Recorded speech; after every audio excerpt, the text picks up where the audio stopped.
la degeneración, ahora viene la tercera parte. Viene la regeneración. Desde la caída en adelante empiezan a operar en la tierra dos reyes. ¿Ya? Se ofrecen dos reinos, sí, dos proyectos para el ser humano, con proyecciones eternas y en ambos ingresa por fe. ¿Ya?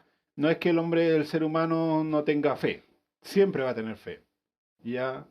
No la fe salvífica, pero fe. Los dos reyes o reinos se excluyen entre sí y su confrontación genera lo que se llama guerra espiritual. Esta se produce en el corazón de los miembros, agentes de ambos pueblos. ¿Ya? Hay dos reinos, ya sabemos, Satanás y Dios.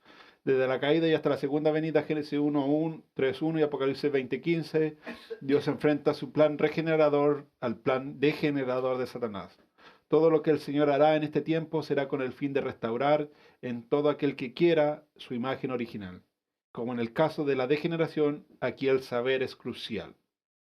Ya podríamos decir que como están en conflicto constante, Satanás solo va a operar hasta que la agenda de Dios se lo permita.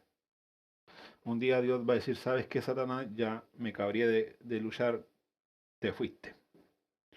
Ya, pero para esto es crucial el saber, porque si no hay saber no se puede renacer. Ya, así como la degeneración empezó con la degeneración del saber, ya hablamos de eso, la regeneración empieza con la regeneración del saber. Hay mentiras, hay dos grandes filosofías en el mundo, en el universo. Por un lado está la filosofía de la gracia, de la gratuidad, que es la que realmente rige toda la realidad universal, ¿ya? Todo existe solo por gracia, no hay nada en el universo que no exista por gracia, porque incluso los ángeles no tenían necesidad de ser creados. Dios es autosuficiente en sí mismo. Nadie ni nada hizo nunca ningún mérito para existir, ¿ya? Por el simple hecho de que nada ni nadie existió antes de recibir la existencia. Ya todos existimos por gracia. Y si la existencia fue totalmente recibida, y lo fue, entonces todos y todos existen y subsisten por total gracia, incluso Satanás y sus demonios. Esa es la filosofía de Dios, ¿ya? La gracia de Dios se recibe, no se obtiene, porque obtener lleva en sí mérito. Digamos que aunque suene bárbaro lo que digo, Satanás también existe por la gracia de Dios, ¿ya? Eh, por otro lado está la filosofía del mérito. Esta es la filosofía de Satanás y es la que él ha impuesto en nuestro mundo. Esta sostiene que todo debe ser obtenido, no recibido, sino que tiene que ser por merecimiento. Satanás mismo creyó en algún momento que él tenía suficiente mérito para ocupar el lugar de su creador, o al menos uno equivalente, y varios estudiosos ven evidencia de esto en pasajes como Ezequiel 28, 12 al 19, Isaías 14, 12:1, Apocalipsis, ya está la cita. Esta misma idea y filosofía fue transferida a Adán y Eva, Génesis 3, 4 y 5, y lo llevó a degenerarse. ¿Qué quiero decir? Que ahora, hermano querido, como es por mérito la cosa, o por gracia, usted vea cuánta agüita me va a traer. Que esta es la filosofía de Satanás, la filosofía del mérito. ¿Ya? Y como Satanás pensaba que podía tener méritos. A ver, Ezequiel, leamos Ezequiel. ¿Quién era el Antiguo Testamento? Yo. Hermano Parrón, usted era el Antiguo Testamento. 28, 12 al 19.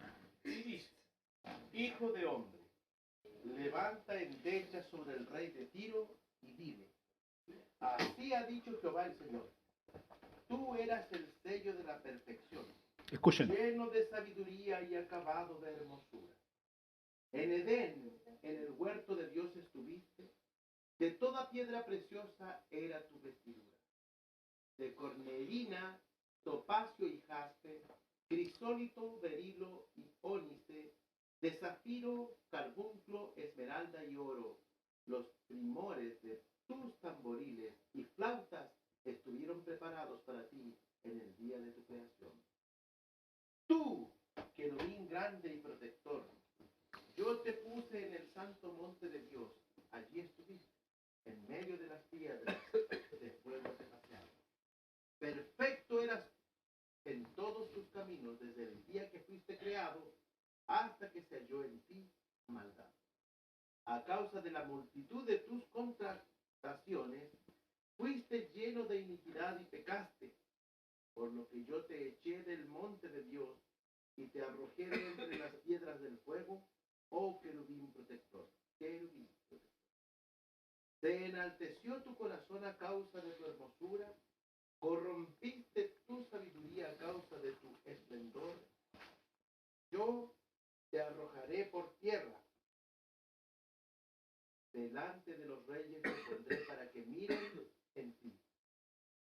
Con la multitud de tus maldades y con la iniquidad de tus contrataciones, profanaste tu santuario. Yo, pues, saqué fuego de en medio de ti, el cual te consumió, y te puse en ceniza sobre la tierra a los ojos de todos los que te miran. Todos los que te conocieron de entre los pueblos te sorprenderán, se maravillarán sobre ti. Espanto serás y para siempre dejarás de ser. Ya. Satanás, nosotros conocemos, somos muy limitados, conocemos el bronce, la plata y el oro. Ya, y Satanás nos dice que, la Biblia nos dice que Satanás fue creado sobre, bueno, tenía mucho más cosas más hermosas que esa. Era perfecto en todos sus caminos, hermoso. Entonces, eso le da como cierto mérito, según Satanás, para ocupar el lugar de Dios. ¿Ya? Eh, pero ese mérito, Satanás no entiende que aún él existe por gracia. ¿Ya? Esa filosofía del mérito es la que hace que Satanás peque. ¿Ya? Y ahora es esa filosofía del mérito la que Satanás ha reproducido. Acuérdense que Satanás se está reproduciendo a través de Adán y Eva y hasta los días de hoy, pero también se está reproduciendo con esa filosofía. Por eso a nosotros nos cuesta tanto entender que somos salvos por gracia, porque en el fondo Satanás ha reproducido su filosofía en nosotros, haciéndonos creer que tenemos que tener méritos. ¿Ya? Y es esa filosofía meritoria de Satanás la que nos ha llevado a pensar incluso que la salvación se pierde. ¿Ya? Porque mis méritos me van a mantener salvos o no salvos. Son mis méritos. No es el sacrificio de Cristo, sino son lo que yo pueda hacer. Yo conversaba con un pastor de Santiago acerca de esto y él me decía, no, pero tiene que haber algo que el ser humano haga para poder ser salvo. Y le decía, pero dígame algo, ¿qué puede ser?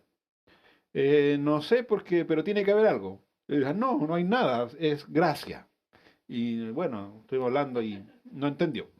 Pero es que es la filosofía del mérito la que está en el ADN de nosotros, ya, porque Satanás se empezó a reproducir en la humanidad. ¿Ya? Eh, Ahora bien, obtener por merecimiento incluye también la idea de pagar o de comprar lo que se quiere obtener. Esto incluye pagar y comprar la salvación eterna cuando la persona es consciente de la realidad de Dios y de su culpa o deuda delante de él.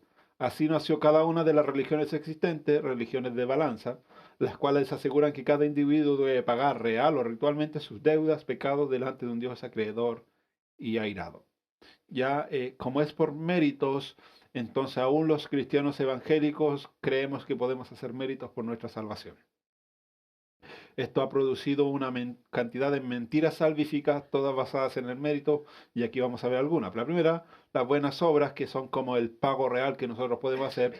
Si durante mi vida hago más lo bueno que lo malo, compro mi salvación, o al menos parte de ella, e inclino en algo la balanza a mi favor. Esto suena razonable, pero la Escritura solo reconoce una moneda aceptable para Dios, en caso de que yo quiera pagar mi deuda y así comprar mi salvación. ¿Cuál sería la moneda? Mi deuda se paga con mi muerte. La moneda es la vida del deudor, ya porque la paga del pecado es muerte. Entonces, como tenemos la filosofía del mérito, si yo me porto bien, si yo asisto a los cultos, acuérdense que partimos hablando de eso, tantas cosas como Dios no las va a tener en cuenta para algo. Número dos, los ritos sagrados, que vendría siendo como un pago ritual, como ceremonias, hacer penitencias, hacer sacrificios, asistir a lugares como iglesias, eh, pedir a los santos, hacer promesas, bueno, varios rituales. Esta moneda tampoco es suficiente porque no es la moneda aceptada por el acreedor. El punto anterior decía que la paga del pecado es muerte. la ley de la conciencia. Algunos creen que Romanos 2, 14 y 15, y ahí viene el lector, Pablo sugiere que el Señor juzgará a aquellas personas que nunca escucharon del Evangelio usando la ley de la conciencia. Más allá de que esto sea así o no, encontramos aquí dos problemas. Primero, ese juicio se aplicaría solamente a aquellos que nunca han oído el Evangelio. Y dos, nadie logró nunca ser fiel a su conciencia y por tanto nadie saldría justificado en un juicio así. Lea, por favor, hermano querido, Romanos. Cuando los gentiles no tienen la ley, hacen por naturaleza lo que es de la ley. Estos, aunque no tengan la ley, son ley para sí mismos, mostrando la obra de la ley escrita en sus corazones, dando testimonio su conciencia y acusándolos o defendiéndolos sus razonamientos. Ya. Entonces ahí hay dos problemas cuando dicen que es de acuerdo a la conciencia, porque entre nosotros, hermanos queridos, ¿quién es fiel a su conciencia? ¿Quién tiene conciencia? Aquí apartamos por ahí. ¿Cómo? ¿Qué? Va a juzgar a la conciencia de los que no escucharon del Evangelio, va a ser juzgado para salvación y para muerte eterna. Todo juicio es para salvación y para muerte eterna. El tema es que ese juicio, si es así, se aplicaría solamente a aquellos que nunca han escuchado el Evangelio. Correcto. En los tiempos de Pablo lo creo, en nuestros tiempos no lo creo probable, así como está el Evangelio de propagado. Segundo, es que nadie logró nunca ser fiel a su conciencia. Porque yo sé de Dios, pero como decía, yo sé que no soy lo que Dios espera de mí. Pero entonces, ¿qué quiere decir el versículo este? Vamos a seguir avanzando. Cuarto, la ley bíblica del Nuevo Testamento. ¿Ya? Haciendo referencia a Levíticos 8.5, Romanos 2, 3 y 10.5, Pablo nos dice que los hacedores de la ley serán justificados. ¿Ya? Claro, si pudiésemos cumplir con la ley, nosotros seríamos justificados delante de Dios. Esa es una realidad bíblica. Ahora bien, yo creo que este es un camino genuino siempre y cuando se puedan resolver dos problemas. Primero, ¿qué hago con las veces que ya violé la ley de Dios? Claro, porque si yo ahora me propongo cumplir con la ley, aunque no es por obras, pero si yo cumplo con la ley, Dios tiene, entre comillas, la obligación de salvarme. ¿Ya? Porque hizo su voluntad. La pregunta es, ¿qué hago con la ley que no cumplí anteriormente? ¿Qué hago con las veces que ya violé la ley de Dios? Eso es pecado y el pecado ya me mató por lo menos. O exige mi vida como pago. Por lo cual ya la tengo hipotecada. Digamos que incluso yo me atrevería a decir que en el tiempo que llevamos en este retiro hemos pecado. ¿Ya? ¿Quién puede cumplir toda la ley de Dios interiormente? Nadie. Nadie. ¿Quién es como Él lo exige? Nadie. La ley del Antiguo Testamento es un camino verdadero, pero absolutamente fuera de nuestro alcance. Gálatas 3:10 dice, porque todos los que dependen de las obras de la ley están bajo maldición, pues escrito está, maldito todo aquel que no permaneciera en todas las cosas escritas en el libro de la ley para hacerla. Ya, el tema no es que no cumplamos la ley, el tema es que si yo voy a cumplir la ley, tengo que cumplir toda la ley. Y en ese contexto, nadie en el mundo puede ser justificado vía esa vía.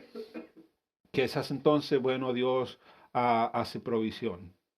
Eva y Adán transfirieron su fe desde Dios y su palabra hacia Satanás y su palabra. Pecaron, cayeron, se degeneraron. Como consecuencia, la imagen de Dios en ellos fue corrompida y sustituida por otras más semejantes a la de su nuevo maestro y modelo. Esto llevó a Eva y Adán a la muerte, a la separación eterna con respecto a Dios. Todos hemos heredado el pecado de nuestros primeros padres, Romanos 3, 9 y 23, y la muerte, que es la separación. Para que el ser humano pueda volver a vivir siendo pecador y muerto por su pecado, debe ser, primero, anulada, saldada su condena por el pecado. ¿Ya? Y segundo, debe ser renacido, regenerado. Y esto sin que se altere la ley de Dios, que es inalterable en todo caso, la cual sigue demandando un solo pago y una sola moneda, la muerte. No solo se lo tienen que absolver de sus pecados, sino también tienen que ser renacer, de lo contrario sería un muerto, perdonado, pero muerto. ¿Qué estoy diciendo yo? Que pecamos contra Dios, ahora ese pecado tiene que ser perdonado. ¿Ya? Dios nos perdona, pero si Dios nos va a perdonar, sería lógico que también nos hiciera renacer. Ya supongamos que que Lilo me roba el celular y me ofende mi santidad personal. Y Lilo muere. Y yo voy al cementerio y le digo, Lilo, ¿sabes qué? Te perdono por haberme robado el celular. Pregunta, ¿de qué sirve? De nada, porque va a estar perdonado, pero va a estar muerto. Ahora Dios nos puede perdonar, pero ¿de qué sirve perdonar nuestros pecados si no nos regenera, no nos hace renacer? Seríamos muertos, perdonados pero muertos. Estaríamos muertos igual. Porque el perdón en sí no trae vida. ¿Ya? Eso es lo que yo quiero decir. El perdón de Dios en sí no trae vida. Dios me perdona, pero aparte de eso también me regenera. Son dos cosas distintas. ¿Ya? ¿Quién pagará? El ser humano caído no puede pagar porque ya no tiene con qué pagar. Ya está muerto por su pecado según la misma ley de Dios y le espera aún una muerte segunda. ¿Ya? Para resolver esta situación a favor del ser humano, Dios, quien ama al ser humano, pero su ley lo condena, provee gratuitamente dos elementos imprescindibles. Estos son dos. Son provistos totalmente por Dios y es lo único que Él provee hasta obtener una respuesta positiva de nuestra parte. Cuando esta respuesta se da así, el Señor pasa a ser nuestro Padre y desde esa relación nos provee un sinfín de bendiciones, todas por gracia, empezando por nuestro nuevo nacimiento, que es la nueva regeneración. Y aquí vamos a ver un par de cosas interesantes. Dios provee la expiación, que de la que hablaba mi hermano delante. La expiación está a cargo de Jesucristo, Hebreos 2:17. Por lo cual debía ser en todo semejante a sus hermanos, para venir a ser misericordioso y fiel, sumo sacerdote en lo que a Dios se refiere, para expiar los pecados del pueblo. Ya, y Hebreo nos está diciendo que Jesucristo vino a ser como nosotros. ¿Para qué? Para expiar nuestros pecados. Expiar y su derivado se traduce mayormente, pero no exclusivamente, de los términos y derivados del hebreo kiper y del griego ilaskomai. ¿Ya? ¿Qué significa expiar? Esto lo experimentamos nosotros, aunque no lo vimos, lo experimentamos en el momento en que Dios nos perdonó. Expiar significa cubrir, esconder, borrar, quitar de la vista, limpiar, blanquear, perdonar, tachar las letras de un documento. ¿Ya? Eh, digamos que la Biblia habla de que Jesús limpió las letras de nuestro documento, el acta que nos era contraria. ¿Ya? Levítico 16 nos habla del famoso Yom Kippur, que es el día de la expiación o el día del perdón de los pecados. Aquí la expiación como limpieza de pecado es siempre llevada a cabo a través de la muerte sustitutoria de un animal inocente. Levíticos 11, o sea, 17:11, hermano. Porque la vida de la carne en la sangre está, y yo os la he dado para hacer expiación sobre el altar por vuestras almas, y la misma sangre hará expiación de la persona. Ya, expiación entonces es el nombre que se le dio en la antigüedad a la tarea global de remover, neutralizar y borrar aquellos factores que producen la separación entre Dios y el ser humano, que es el pecador.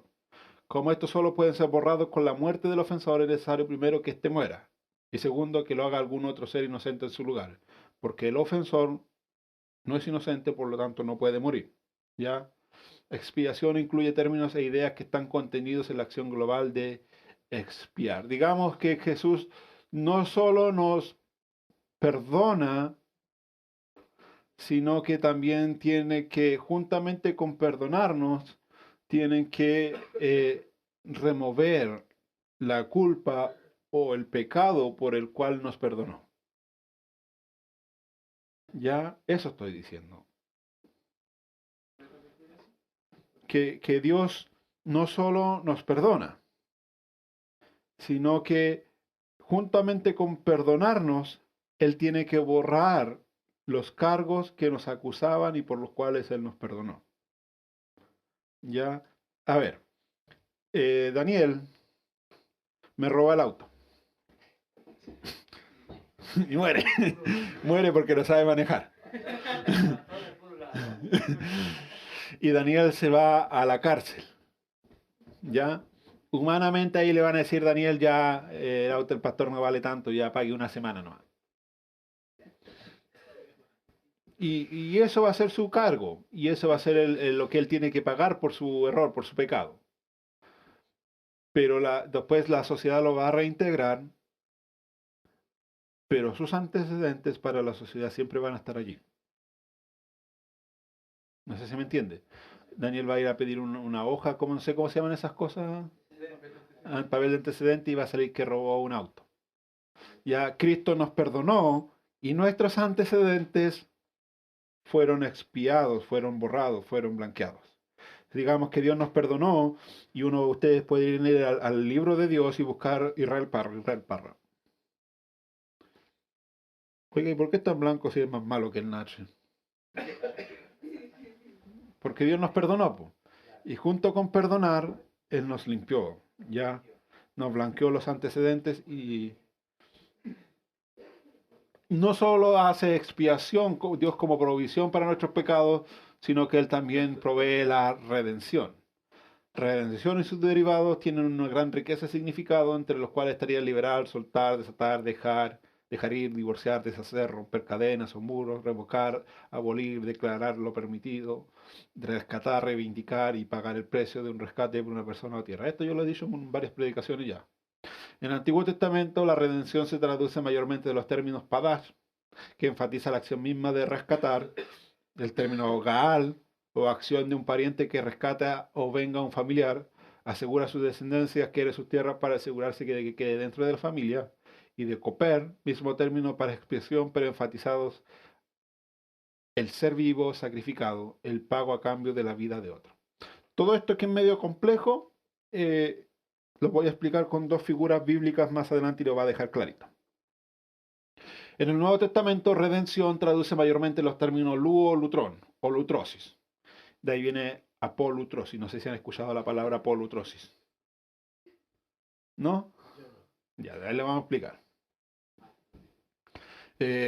Y derivados que en general están de precio de un rescate, por tanto, con el significado del hebreo coper. A ver, vamos a hacer un paréntesis aquí.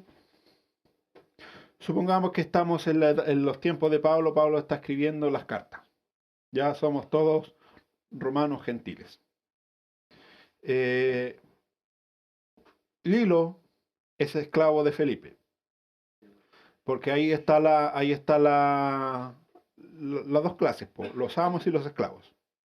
Ya Ricardo es un sacerdote del templo de Apolos. ¿Ya? Entonces Lilo trabaja como esclavo de 8 a 5 de la tarde. Tiene que trabajar de esclavo, porque hay distintos tipos de esclavos. ¿Ya? En la casa de Felipe. Felipe tiene que dejar que el Lilo de 5 en adelante, aunque es su esclavo, dejar libre a Lilo en ese tiempo. ¿Qué hace Lilo? Lilo se propone en su corazón comprar su libertad.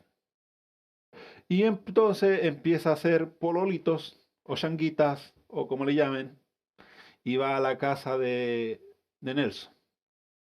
Le dice, Nelson, mira, ya hice las cosas en la casa de mi amo, ¿me deja limpiarte el piso? Sí, yo te cobro 3 denarios. Le limpia el piso, toma, 3 denarios. Y va juntando su plata. Entonces Lilo pregunta a Felipe cuánto cuesta su libertad y Felipe le va a decir, bueno, tu libertad, tú no eres un esclavo muy bueno, así que dejémoslo en 15 denarios. Lilo haciendo changuita, junta los 15 denarios. Necesita comprar su libertad. Entonces, como no se la puede comprar al jefe mismo, porque el jefe lo puede engañar, o no puede quitarle el recurso, Lilo tiene que venir donde el sacerdote de Apolos, ¿ya? Y le tiene que comentar que él quiere comprar su libertad. Y el jefe le dijo 15 denarios. Entonces el sacerdote de Apolos va a llamar al esclavo, va a llamar al amo y le va a decir, mire, la libertad de él cuesta 15 denarios. Y le va a decir, muy bien, ahí están mis 15 denarios. Entonces delante del sacerdote de Apolos se compró la libertad. Él es testigo de que Lilo pagó por su libertad. Pero él pagó al sacerdote, pero directamente le pagó a Apolos por su libertad. ¿Ya? Y ahora Lilo dejó de ser propiedad de Felipe, pasó a ser propiedad de Apolo. Por lo tanto, ningún romano puede volver a tomar al Lilo de esclavo, porque si no estaría haciéndole un agravio a los dioses. ¿Ya? De allí viene la palabra apolutrosis. Es como siendo redimido o rescatado por Apolos. Y ahora Lilo sabe que puede andar por todo el imperio de Roma y no va a volver a ser más esclavo, porque el día que lo tomen esclavo, el que lo tome de esclavo va a tener un conflicto con Apolos. ¿Ya? Con ese trasfondo se escribe esto, por eso decíamos lutrosis y ya de ahí viene la palabra apolutrosis. En resumen, redención encierra básicamente la idea de liberar, soltar, desatar en relación con el pecador y la obra de Jesús. El significado básico es rescatar, más específicamente pensando en el pago entregado Jesús mismo por el rescate. Nosotros teníamos una deuda con Dios y Cristo es testigo de esa deuda y él fijó el precio de nuestra deuda como Apolo la fijó para Lilo, ya, salvo que nosotros no podíamos pagarla y él mismo la pagó. Por eso la Biblia dice que ahora somos esclavos de Cristo, ¿ya? No somos Apolo trozo, somos Cristo trozo, y no sé si existirá la palabra. Ahora bien, en el contexto greco-romano, cuando se rescataba a alguien, esto implicaba que el rescatado, generalmente un esclavo, pasaba a ser propiedad de su redentor en alguna manera. Romanos 7:4, hermano querido, y 1 Corintios 6:19 al 20. Así también vosotros, hermanos míos, habéis muerto a la ley mediante el cuerpo de Cristo, para que seáis de otro, del que resucitó entre los muertos, a fin de que llevemos fruto para Dios. Ya, y 1 Corintios 6:19-20.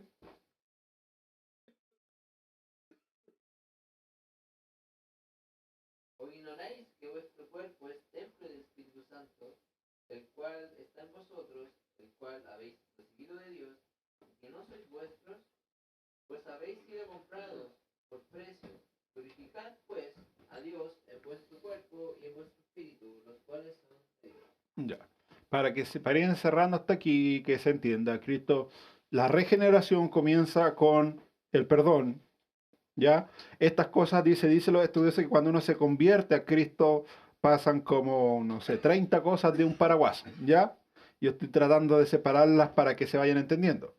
Cristo me perdonó, pero el perdón no es suficiente porque si no me regenera sigo siendo un muerto, pero perdonado, pero muerto, ¿ya? Me regeneró, me da nuevamente el ruach, el espíritu, me da vida, ¿ya? Pero yo puedo andar perdonado, vivo, pero todavía no, mis antecedentes no han sido borrados. Entonces también los borró, ya lo estoy borrado, pero si Dios no hace algo, alguien puede volver a esclavizarme. Entonces Cristo me redimió, Él pagó el precio y ahora yo soy propiedad de Cristo y nadie más me puede volver a esclavizar. ¿Ya? Por eso Pablo dice que ya fuimos libertados, cómo vamos a volver a sernos esclavos, etcétera, etcétera. Todos los libros de Gálatas. En el Nuevo Testamento la redención en Jesucristo cubre una deuda legal. Todos hemos violado la ley de Dios al pecar, Romanos 3:23, Juan 3:4, y su justicia demanda un pago legal, Ezequiel, Romanos, ya. También implica una deuda comercial. Todos hemos robado a Dios una vida que era de Él, la nuestra. Digamos que si Cristo no viene a nuestro rescate, nosotros hubiésemos sido culpables incluso de robo, porque estábamos viviendo una vida que no nos pertenecía, que le pertenecía a Dios y la estábamos viviendo nosotros. Y le hemos vendido al pecado, del cual nosotros hemos hecho esclavos servidores. Jesús paga ambos aspectos de nuestra deuda contraída ante la justicia de Dios. Y ahí tenemos un sinfín de citas, pero como esto es medio complejo, y ya vamos a llegar y las voy a aclarar con dos figuras más adelante. También está la propiciación. En el Antiguo Testamento, generalmente uno de los significados del hebreo koper era el cual ya vimos, también significa espiar y en menos grado redimir. El Nuevo Testamento, la idea de propiciación suele ser la traducción de la palabra griega hilasmos en sus distintos derivados, hilasterión, es lo que se traduce por propiciatorio, el cual era la tapa del arca. ¿Conocen el arca? Sí. La cual el sumo sacerdote rociaba con sangre una vez al año para expiar sus pecados y los del pueblo. Propiciación enfatiza la idea de aplacar o anular la ira de un Dios justamente ofendido y enojado. ¿Ya? Digamos que cuando Adán y Eva salen del huerto, Dios cierra la puerta, pone un ángel, digamos que Dios no se queda en paz, por decirlo. El ser humano va saliendo y Dios va mirando al ser humano cómo sale y Dios queda airado con el ser humano. Ya, la falla fue monumental. Por eso el ser humano sigue haciendo su vida y Dios sigue revelando su ira. Es lo que dice Romano. Ya, digamos que no solo se rompe la relación, sino que pasa a ser una relación de iras, de airado Dios con nosotros. Propiciación implica la satisfacción de una deuda moral ante Dios. Nosotros no solo ofendimos su justicia, violando su ley e independizando nuestra vida de Él, sino que también ofendimos a Él mismo. Lo traicionamos, rompimos nuestra relación con Él al desechar su imagen, sus enseñanzas y su plan. No es menor lo que hizo el ser humano. Ya, por haber hecho lo que hizo, digamos, el producto de eso, Dios decidió que pase toda una eternidad en el infierno. No es menor lo que se hizo. Es interesante notar que en todas las religiones de la historia siempre estuvo latente este complejo de culpa delante de Dios o de los dioses, justamente airado y que reclaman una reparación, casi siempre a precio de vida del animal o humana. También ocurrió esto con Israel, Miqueas 6, del 6 al 7, y con muchos mártires y ascetas de la iglesia primitiva y de épocas posteriores, de donde se intentaron variados e inútiles mecanismos de redención. La historia griega, por decirlo, es una historia llena de dioses y todos los dioses están airados con el ser humano. ¿Ya? No hay un dios que no esté airado con el ser humano. De hecho, los que vieron Los Caballeros del Zodiaco en su infancia sabrán que, por ejemplo, uno de los dioses era, Andrómeda tuvo que ser sacrificado precisamente para aplacar la ira de un dios. Y por eso el caballero Andrómeda andaba con cadenas y todo. Es Jesucristo el único autorizado por Dios para cumplir y lograr aquello que ninguna religión pudo ni puede, ni siquiera los actos propiciatorios del Antiguo Testamento. Ahora bien, si expiación, redención, aunque en menor grado, y propiciación son significados frecuentes del mismo término o acción, kafar, koper, ¿cuál es la diferencia entre estos tres términos tan íntimamente relacionados en lo relativo a nuestra situación delante de Dios? Es expiación cuando el énfasis apunta a la acción global de remover y borrar el pecado que produjo la ruptura entre Dios y el pecador. Es redención cuando el énfasis apunta más específicamente al pago compensatorio de la víctima inocente entregado para reparar mi deuda por el pecado con la justicia de Dios. Es propiciación cuando el énfasis apunta a lograr que el Dios ofendido deponga su ira hacia mí y me muestre gracia y buena voluntad como para restaurar la relación rota. ¿Ya? La expiación es el mecanismo que desvía las consecuencias destructivas del pecado para la vida del pecador, volviendo la situación a punto cero. Se dirige a la anulación de la ruptura con Dios a través de un pago compensatorio, redención, con el propósito de cambiar su ira en buena voluntad para con el pecador, propiciación. Yo sé que está medio complejo, pero esta es parte del Evangelio. El sacrificio vicario, del latín vicarius, que es en lugar de otro. No nos gusta mucho la palabra sacrificio vicario porque lo usan los católicos. Ya, pero esta es una palabra netamente cristiana. Que se la quedaron los católicos, otro cuento, pero es una palabra cristiana. De acuerdo, y como ya hemos visto, la expiación siempre fue vicaria. Ya, porque siempre alguien tenía que pagar en lugar de otro. En el plan de redención está más claro en juego dos atributos de Dios por lo menos. Su amor, que ama al pecador al punto de querer restaurarle la vida, y su justicia, que debe castigar al pecador con la muerte, sin violar su ley. Qué interesante, Dios quiere salvar al pecador, pero aunque su amor es eterno, su justicia también es eterna, y algo se tiene que hacer. Porque nos falta el que pregunta y dice, si el Señor nos ama tanto, ¿por qué no nos perdona así nomás? Y eso es porque no hemos comprendido la justicia y la santidad de Dios. Ya. Es interesante notar en Mateo 5:17 la frase, no he venido para abrogar, abolir la ley, sino para cumplirla. En los versículos siguientes se puede ver que Jesús reinterpreta la ley y aclara que es aún más estricta. Su cumplimiento debe ser interno y no simplemente externo. Ojo, Jesucristo no vino a invalidar la ley, la cual es buena, sino su efecto condenatorio sobre nosotros. ¿Por qué? Porque todo antes de Cristo decía que la paga del pecado es muerte, que hay que toda la cosa, y Dios dice, eso sigue siendo así. ¿Ya? Cristo no vino a abolir la ley, sino que vino a ponerla más difícil, porque ya no es un cumplimiento externo, sino que para Cristo ahora es un cumplimiento interno también. La solución es que él mismo ocupe el lugar del ser humano y reciba el mismo todo el peso condenatorio, cumpliendo así la exigencia de su propia justicia. El precio y la consecuencia de nuestra degeneración es la muerte, la mía o la de Cristo, pero alguien tiene que morir. ¿Ya? Si queremos ser salvos, alguien tiene que morir. ¿Soy yo o Cristo? Si Cristo me tiene que salvar, alguien tiene que morir. De aquí es donde viene la parte ya más grata, dos ejemplos de lo anterior.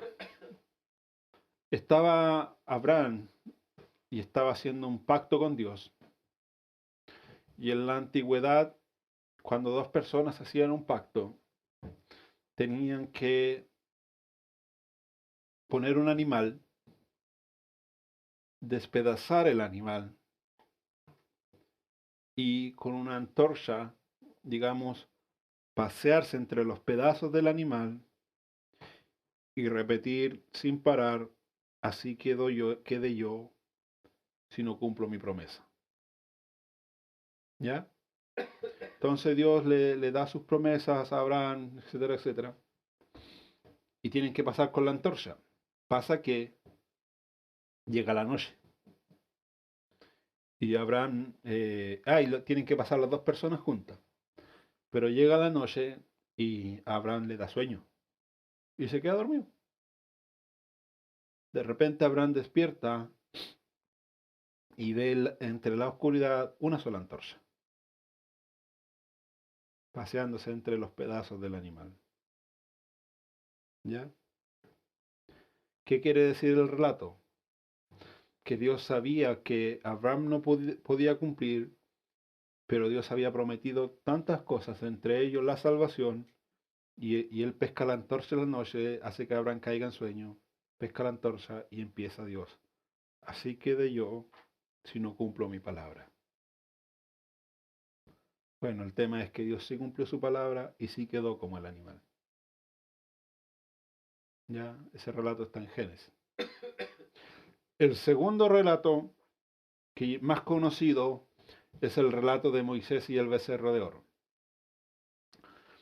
La tradición dice que cuando los novios se van a casar, tiene que haber lo que Jesús le llamó el amigo del novio, que es como el encargado de preparar todo, es como un mensajero también. ¿Ya?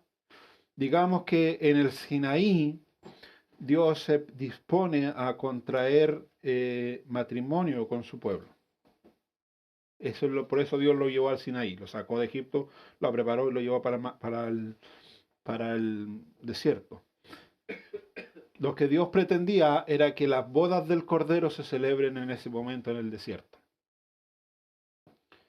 El amigo del novio en este contexto es Moisés. Y él va a ser el mensajero entre el novio y la novia. El novio es Dios, la novia es el pueblo. ¿Ya? Acuérdense que Moisés está en el monte y va a traer las tablas de la ley, el mensajero. Cuando el mensajero viene de parte del novio a darle el mensaje a la novia, se encuentra que la novia está con otro novio, el becerro. En el contexto de la tradición, es inimaginable que la novia pierda su pureza no con el novio. Por lo tanto, la novia tiene que morir. Tienen que matar a la novia porque no solo se deshonró ella, deshonró la familia y deshonró al novio. Tiene que morir. ¿Qué hace Dios?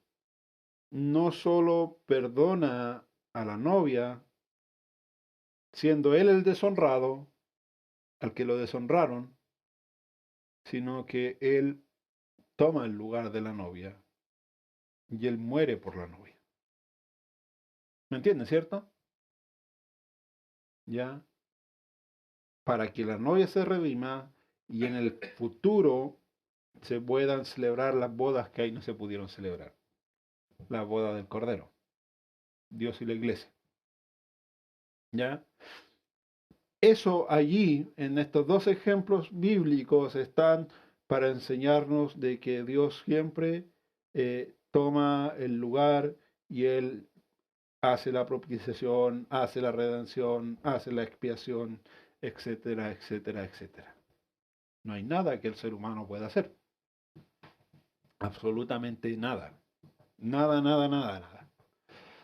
La filosofía del mérito no corre. Cuando lo suba, me hacen acordarle, ahí se me fue ponerle las citas, para ponerle la cita ahí. ¿Ya? Pero para que eso se lleve a cabo también, la regeneración, el plan regenerativo de Dios, tiene que haber primero también una concientización. Y la concientización está a cargo de lo que nosotros conocemos como el Espíritu Santo. Tercera persona de la Trinidad o primera persona de la Trinidad, como ustedes lo quieran ver. La Trinidad está puesta Padre, Hijo y Espíritu para que se entienda nomás como para darle un orden. No quiere decir que en la deidad sea así. El ser humano está cegado por un espíritu sobrenatural. Ya, y ahí sí yo quiero que lea los versículos, hermanos queridos, aunque los conocemos, los vamos a leer. Y hermano Parrón, busque Efesios 2:2, por favor, mientras tanto. Segunda de Corintios. Pero si nuestro evangelio está aún encubierto, entre los que se pierden está encubierto. Esto es, entre los incrédulos, a quienes el Dios de este mundo les cegó el entendimiento, para que no les resplandezca la luz del evangelio de la gloria de Cristo, el cual es la imagen de Dios. Ya, Efesios 2:2. En los cuales anduvisteis en otro tiempo siguiendo la corriente de este mundo, conforme al príncipe de la potestad del aire, el espíritu que ahora opera en los hijos de desobediencia. Ya, el ser humano está tan cegado, digamos que es por un espíritu sobrenatural, ya lo leímos, y ese espíritu sobrenatural se ha ido reproduciendo en los seres humanos, valga la redundancia. Ya, como ese espíritu sobrenatural que habla es el Dios de este siglo, el diablo, todas las personas están educadas bajo la filosofía de ese diablo, que es la filosofía del mérito. ¿Ya? Comprar y pagar también es una filosofía meritoria. Para sacarlo de ese estado tiene que intervenir otro espíritu. ¿Ya? Obviamente el de Dios puede quitar esa ceguera. Juan 16:8. Y cuando Él venga, convencerá al mundo de pecado, de justicia y de juicio. Está hablando del Espíritu Santo. ¿Ya? Y el Espíritu Santo va a traer las filosofías de la gracia. ¿Ya? Pero el hombre está así delante de Dios, bueno, por decirlo, porque la conciencia, todo está velado. Entonces podríamos decir lo siguiente: el hombre nunca le podrá entregar su vida a Jesús. Ya, por eso no se hace llamado, porque ¿qué le vamos a entregar nosotros a Jesús? Es el Padre quien le entrega la vida del hombre a Jesús. Todo aquel que el Padre me ha dado, dice Jesús. Gracias, hermano. Ya, humanamente es imposible que nosotros le demos la vida a Jesús. No, es el Padre, por decirlo, que pesca nuestra vida y le dice: Cristo, te doy la vida de fulano y sultano. Ya y recién nosotros pasamos a ser salvos, pero ni siquiera depende de nosotros. La reacción de Adán fue esconderse y eso no ha cambiado. Esa es la realidad. Ya nadie le puede dar la vida a Dios porque la reacción adánica y la concientización adánica consiste en esconderse de Dios, alejarse de Dios, apartarse de Dios. ¿Cuál es el papel del ser humano entonces? Obviamente recibir.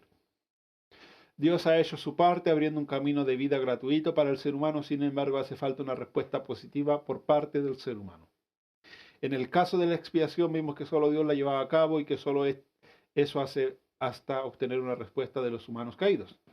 En lo que corresponde al ser humano ocurre lo mismo. Solo éste puede dar la respuesta positiva o no a la divinidad y solo esto está en sus manos hacer.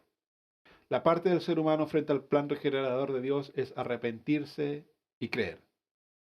Sin embargo, la capacidad de arrepentirse y creer también la recibimos de Dios por gracia.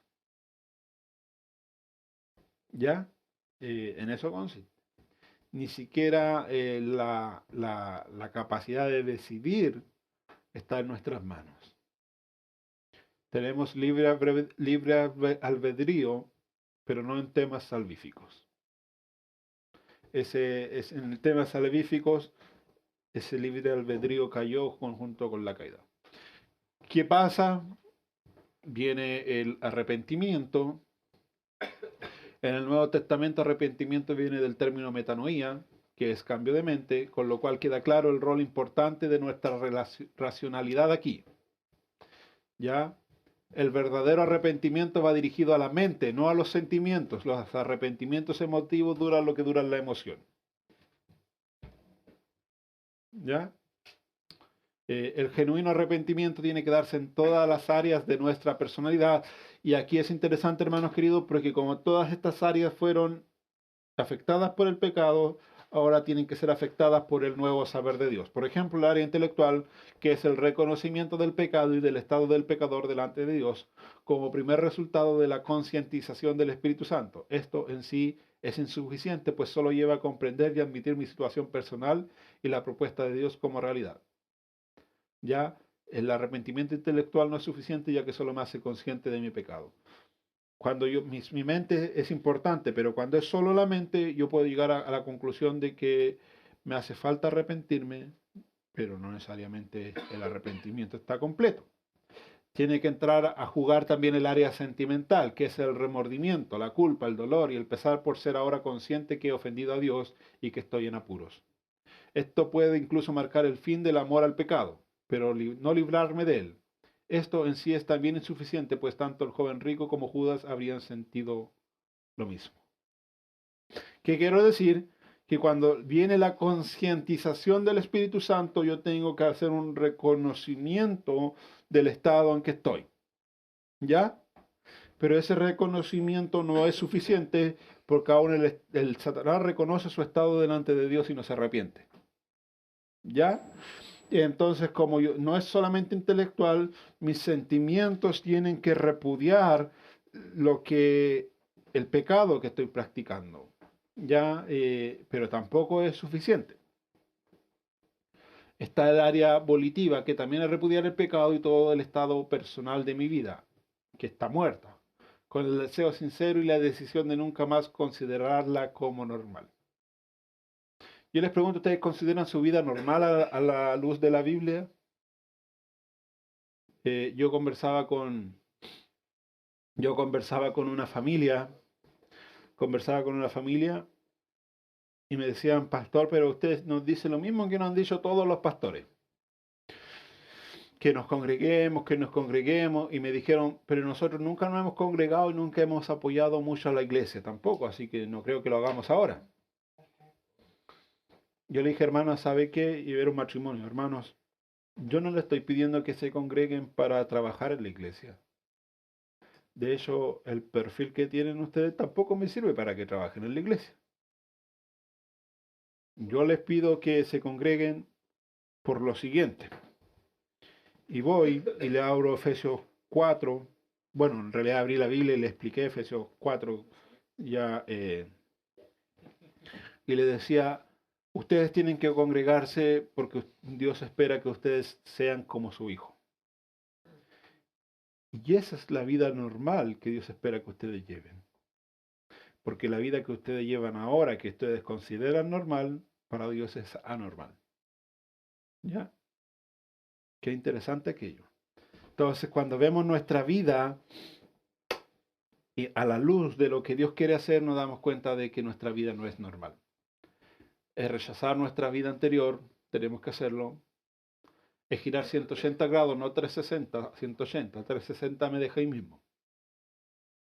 Pero no es aún hasta que se transfiere mi fe a Dios. Caminar hacia esa nueva dirección no es aún victoria sobre mi vida anterior. Es la actitud del humano hacia su pasado. Es la actitud de rechazar todo lo que Eva y Adán adoptaron cuando sustituyeron a Dios, su palabra y su plan. Es repudiar la imagen caída de mi ser, de mi saber, mis conocimientos, mis creencias, mis fundamentos. Es repudiar la visión de la vida y de Dios, distorsionados obviamente, y de mi hacer, mis planes, proyectos, etc. Es repudiar por completo el proyecto de generador de Satanás para mi vida en todas sus áreas. Yo creo que la vida cristiana es una constante batalla entre aceptar lo que Dios quiere de mí y repudiar lo que yo tengo que repudiar. En eso consiste el pecado. El pecado consiste en seguir abrazando estas cosas que son las que tengo que repudiar y no abrazar lo que Dios quiere que yo abrace. El arrepentimiento es despojarse del viejo hombre, Colosenses 3:9, y del presente maestro con sus modelos, enseñanzas y propuestas demoníacas. Es repudiar todo razonamiento, sentimiento y práctica que el Señor repudiaría, los contenidos de mi personalidad.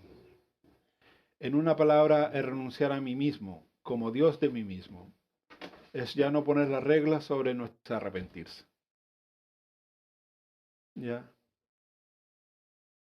Porque si yo me arrepiento, ahora tengo que transferir la fe actual a la fe en Dios. Y como transfiero mi fe para allá, ya me pica la garganta. Como transfiero la fe para allá, ahora Dios tiene que volver a poner las reglas como lo hacía en un comienzo con Adán y Eva. Ya, en la medida en que yo no dejo que Dios ponga las reglas sobre mi vida, es evidencia de que yo realmente no me he arrepentido. ¿Se entiende, cierto? Él tiene que poner las reglas y sus reglas están allí. Entonces, cuando yo voy y la palabra de Dios me suena gravosa, es porque yo no me he arrepentido. Fe o creer. Me faltó el tilde de O. En el Nuevo Testamento, fe, creer, vienen del término pistis. Cuando pistis es usado en el sentido de creer, incluye fundamentalmente la idea de creer y ser fiel. Es decir, para los griegos, pistis es algo así como ser fiel a lo que creo. O sea, nosotros llegamos a este mundo bajo la filosofía meritoria y la cosmovisión diabólica de Satanás. Ese es nuestro saber, así el conocimiento que nosotros tenemos. Ahora Dios viene con otro saber, que es su evangelio, y yo decido abrazar ese evangelio, creer en ese evangelio, y se dan todas las cosas que ya dijimos anteriormente. Pero cuando yo creo, yo tengo que ser fiel a lo que yo creo. ¿Ya? ¿Por qué? Porque desde cuando, antes de que Dios me salve, yo era fiel a la filosofía satánica. Y ahora tengo que traspasar esa fidelidad al saber de Dios, para que pueda ser regenerado. Es tan importante creer así en Jesús y su obra que todos los prodigios que él hizo tuvieron como objetivo común el lograr que la gente creyera para así ser salvos. Como en el caso del arrepentimiento, también la fe tiene que afectar todas las áreas de nuestra personalidad. En palabras simples, es una actitud del aquí para el adelante. ¿Ya? O sea, si yo me arrepiento, primero, el arrepentimiento, metanoia es un cambio de mente y me tiene que llevar a repudiar todo lo que ya nombramos. Pero también mi arrepentimiento me va a llevar a ser fiel a lo que yo he abrazado ahora, como doctrina, por decirlo de alguna forma. En el área intelectual es el convencimiento intelectual y técnico de que Jesucristo es el único que puede salvar de la situación de la que acabo de ser concientizado. Comprendo racionalmente que es el único camino de restauración posible para mi vida. Si mi fe llega hasta aquí, es insuficiente, pues se trata del mismo tipo de fe de Satanás y los demonios. Una fe que solo admite, pero que no se compromete, pasando por alto el elemento fidelidad del término pistis. Ya no me está quedando voz, pero me interesa explicar esto.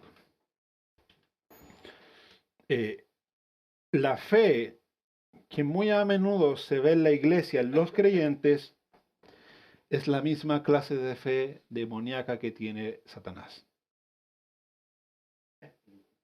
Lo voy a explicar. La fe que muchas veces se ve en la iglesia, en los creyentes, es una fe intelectual y técnica de reconocer que Jesús es el Señor y que en Él están las opciones para ser salvo.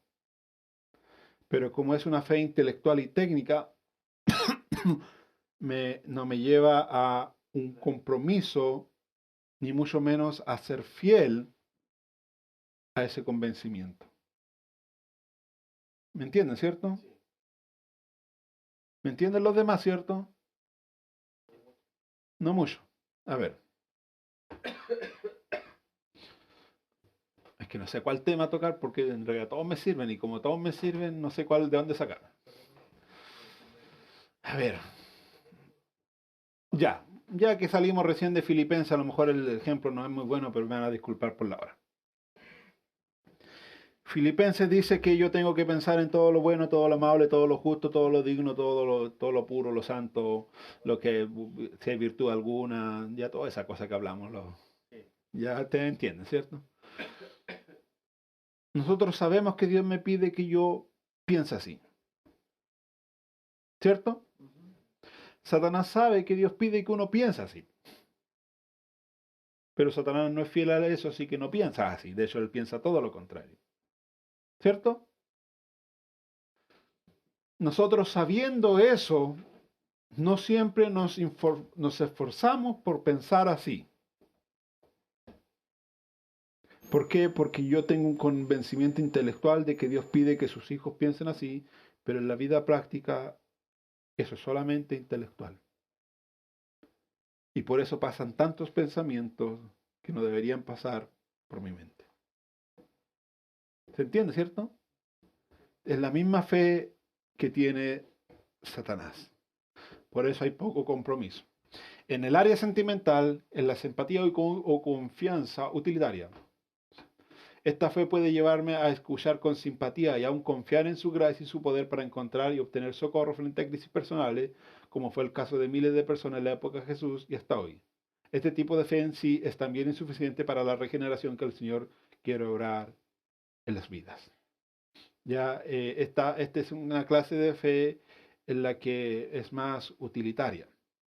Yo escucho, me gusta el mensaje y bueno, cuando me sirva voy a acudir.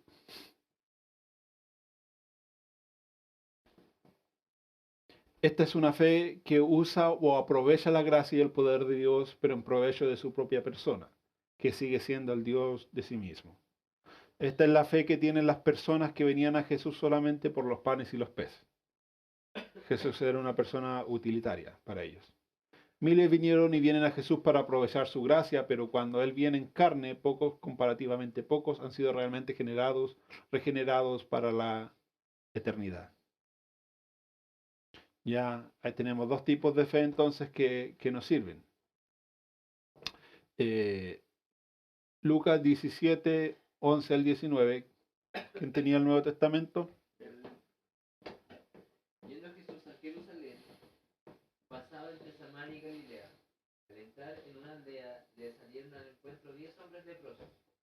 cuales se pararon de lejos, alzaron la voz, diciendo: Jesús, Maestro, ten misericordia de nosotros. Cuando él los vio, les dijo: Id, mostraos a los sacerdotes. Y aconteció que, mientras iban, quedaron limpios. Entonces uno de ellos, viendo que había sido sanado, volvió glorificando a Dios a gran voz. Se postró en tierra a sus pies, dándole gracias. Este era samaritano. Jesús le preguntó: ¿No son 10 los que han quedado impíos? ¿Y los 9, dónde están? ¿No hubo quien volviera y diera gloria a Dios, sino este extranjero? Y le dijo: levántate, ve, te has salvado. Ya, son 10 leprosos, los 10 vienen a Jesús, 9 con una fe utilitaria, 1 con la fe salvífica. Dios los sana a los 10 en su gracia y uno solo vuelve. Ese único fue salvo. Ya el vino en carne poco, comparativo poco, han sido regenerados para la eternidad. Digamos que Dios, hermanos queridos, quiere regenerar al mundo para que estas personas regeneradas ocupen el cielo nuevo y la tierra nueva que Él va a tener. ¿Ya? Pero son tan pocos los que se salvan que van 2000 años de historia y Dios, entre comillas, sigue juntando personas para poder poblar ese mundo. ¿Se entendió, cierto? Son pocos los que se salvan. ¿Por qué? Área volitiva, compromiso con el mismo. Hay una relación directa entre fe y obediencia. Si creo, hago lo que creo y actúo coherentemente. ¿Ya? Fe es el motivo mismo de cada uno de nuestros actos, religiosos o no. Digamos que todas las personas actúan por fe. Todos. La fe nos mueve, la fe nos impulsa. Y esa fe puede ser en actos religiosos o no, pero todos actuamos por fe. Yo me puedo jugar un quino y me lo juego porque creo que me lo voy a ganar. ¿Ya? Todos actuamos por fe. La fe es un capital que uno puede transferir e invertir en lo que realmente uno cree. Ya acuérdense que Eva cayó no por decir por falta de fe, sino que ella cayó precisamente por depositar su fe en Satanás. Fe es la actitud del ser humano hacia el futuro que lo lleva a, primero, arrepentirse de todo lo que Eva y Adán incorporaron a su vida después de caer, y 2, sustituir todo eso por todo lo que ellos recibieron de Dios en la generación y rechazar la caída. Fe es sustituir todo saber por el saber de Dios, toda imagen de mi ser por el ser que Dios quiere formar en mí, todo hacer, todo plan personal por el plan proyecto que Él diseñó para mí. ¿Ya? Es vestirme del nuevo hombre y volver al maestro original, a sus enseñanzas, modelos y propuestas. Yo pregunto, hermanos queridos, ¿alguno de ustedes ha renunciado a un proyecto personal por la voluntad de Dios?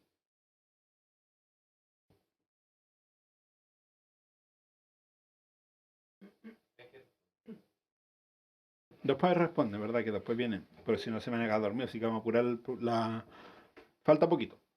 Frente a todas las áreas de mi vida es descreer, arrepentirme de todo lo que el Señor no cree y transferir mi fe a todo lo que el Señor cree. Fe es razonar, sentir y decidir en armonía con el Señor. Fe es arrepentirme de ser mi Dios y dejar que Él lo sea.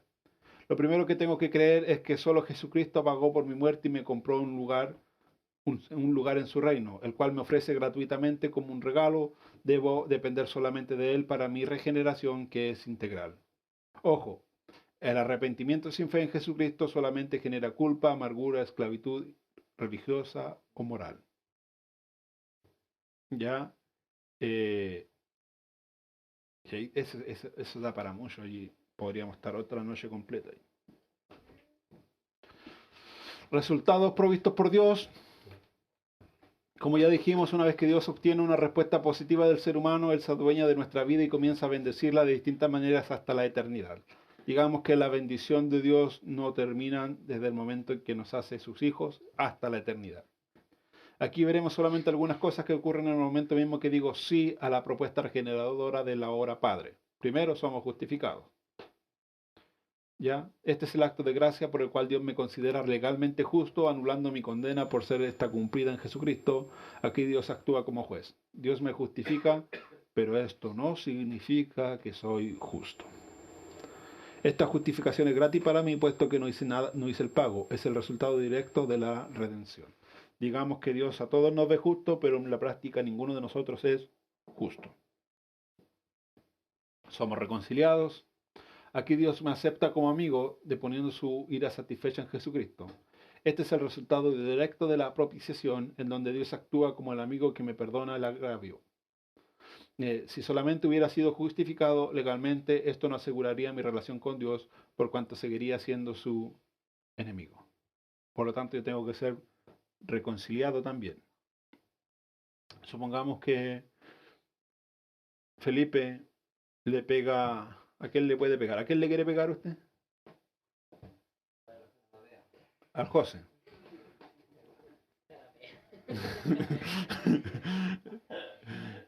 Felipe le pega al José. Mire, y esto es una enseñanza para nuestra vida. Felipe le pega a José y José le dice, ¿sabes qué? Te perdono. Ya, te perdono por lo que me hiciste. Pero eso no significa, el que yo te perdone, no significa que yo me voy a seguir relacionando contigo. ¿Ya?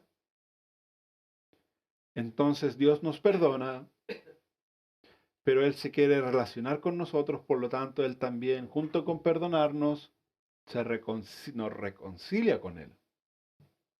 ¿Se entiende, cierto? Entonces muchas veces en la iglesia, hermanos queridos, se sufren afrentas y nosotros perdonamos, pero no nos reconciliamos. ¿Ya? Y pues tenemos hermanos que, sí, yo lo perdoné, pero no quiero volver a tratar con él. Eso pasa muy a menudo. Lo tercero que pasa es que somos regenerados. Es la implementación de un principio nuevo de vida espiritual por parte del Espíritu Santo, que produce un cambio radical en mi ser mismo, haciendo que éste empiece a moverse progresivamente y crecientemente hacia la recuperación total de la imagen divina original en la generación. Poquito a poquito, nuestro cuerpo, nuestro ser empieza a ser transformado, a parecerse en algo a como era el primer Adán. ¿Por qué necesitamos ser regenerados? Estábamos muertos y necesitábamos el mismo aliento, el ruach generador que Dios usó al generar a Adán. Y segundo, no puede un muerto convivir o permanecer con los vivos, a menos que nazca otra vez. Juan 3, del 6 al 7. No puede ni ver el reino de Dios, el reino de los realmente vivos. Nadie vive en compañía íntima con un muerto, por más que lo siga amando entrañablemente, y el mundo para Dios es un cementerio. De nada vale justificar a un muerto si éste no puede disfrutar de ello. De hecho, incluso nosotros los humanos, cuando vemos la noticia de que alguien tiene un muerto guardado en la casa, sabemos que esa persona tiene un problema mental. Por eso Dios necesita regenerarnos a nosotros, generarnos nuevamente. También somos adoptados, somos hechos herederos. Podríamos decir que todo lo que es del Padre es también de sus hijos en alguna manera. ¿Ya? Todo lo que le pertenece al Padre nos pertenece a nosotros ahora. Porque somos adoptados y pasamos a ser hijos. Y como hijos, herederos. Entonces ahí hay un cuadro para ir aclarando más la cosa ya. En la justificación, Dios remueve mi condena.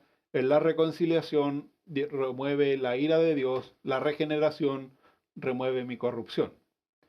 En la justificación, nosotros estamos en Cristo. En la reconciliación, nosotros estamos en Cristo. Con Cristo, perdón. En la regeneración, Cristo está en nosotros. ¿Ya? En la justificación, Dios obró como juez. En la reconciliación, Dios obró como amigo. En la regeneración, Dios obra como Padre. En la justificación son restaurados nuestros derechos. En la reconciliación es restaurada nuestra relación y en la regeneración es restaurada la naturaleza misma de nuestro ser. Y ahí se va aclarando un poquito todo el enredo que teníamos, ¿cierto? Ya queda poquito. Del saber para crecer y crecer maduros. El proyecto de Dios nunca fue el tener pueblos de recién nacidos solamente, sino un pueblo de adultos como el primer y ahora como el segundo Adán. Ya digamos que Dios no quiere inmaduros en su pueblo. Y como sabe que hay inmaduros, Dios hizo algo para solucionarlo. Ahí está el pasaje de Efesios 4, 11 y 12, donde dice que instruyó a ciertas personas para perfeccionar a los santos, el que es equipar. Dios quiere llenar la tierra con personas como Jesús. Jesús es el modelo de personas para el nuevo mundo. Digamos que si ustedes no han crecido en su fe, no en su conocimiento, en su santidad, eso no es lo que Dios quiere. ¿Ya? Y de eso son responsables ustedes, son responsables los pastores, son responsables los maestros. Un nuevo sistema de creencias y valores, saber, unidad de la fe del Hijo de Dios. Como en el principio el saber, la palabra de Dios sigue siendo el punto favorito del ataque satánico, aun Jesús fue tentado en esta área las 3 veces directa e indirectamente. Satanás es tan buen teólogo que discutió teología con el autor mismo de la Biblia. Y más encima lo tentó. A ese nivel es Satanás. Si escribiese un libro, por esto Jesús mismo ordena a sus discípulos enseñar todo lo que él mandó, a todos en todo el mundo. ¿Ya? No partes, no lo que la gente quiere escuchar, todo. Pablo dice que les predicó todo el consejo de Dios. La clave para detectar monedas falsas es conocer a fondo la verdadera. Eso decíamos en la escuela dominical, clase de adulto. Evidentemente Jesús estaba sólidamente preparado en este punto cuando Satanás vino a tentarle. ¿Por qué? Porque Jesús conocía la verdad, por lo tanto podía identificar la mentira. La palabra de Dios es algo completo y nada puede agregarse o quitarse. Es un libro escrito por ambos lados. Y ahí está todo el consejo de Dios para madurar en la fe. Una vivencia directa con el autor de dicho sistema de creencias. Conocimiento pleno del Hijo de Dios, dice Efesios 4:13. Conocer el saber de Dios incluye necesariamente conocer a Dios mismo. Ya vimos que así fue en el principio en la generación, palabra de Dios en un contexto de relación con Él. La salvación, regeneración, no consiste en conocer la Escritura solamente, Satanás la conoce muy bien, sino en además conocer su amor y revelador. La madurez espiritual consiste entonces en conocer a Dios y su palabra plenamente. Tenemos que conocer la palabra de Dios plenamente. Lo otro que quiere Dios, de acuerdo a Efesios, es una restauración del modelo original del ser. Dice que tienen que llegar a un varón maduro a la medida de la estatura de la plenitud de Cristo para que ya no seamos más niños. Un varón maduro, de la palabra telión, en el contexto greco-romano, era alguien que colmó satisfactoriamente el propósito para el cual fue creado, un ser normal. A la medida de la plenitud de Cristo, aquí se habla del varón Jesús, el segundo Adán, el ser humano original y normal. Jesucristo no solo nos revela quién es Dios, sino quién y cómo es un hombre normal a los ojos del Creador.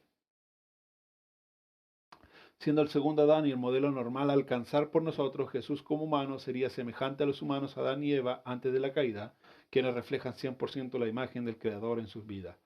Dicen que en la historia de la humanidad solo han habido 3 hombres perfectos. Solamente 3. Adán y Eva y Jesús. O más que perfectos, normales. ¿Ya? Son los únicos 3 que han alcanzado el estándar que Dios espera de un ser humano.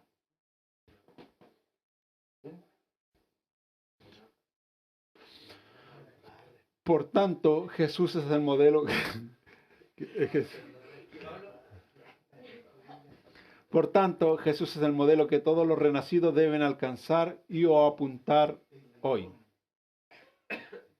¿Escucharon eso, cierto?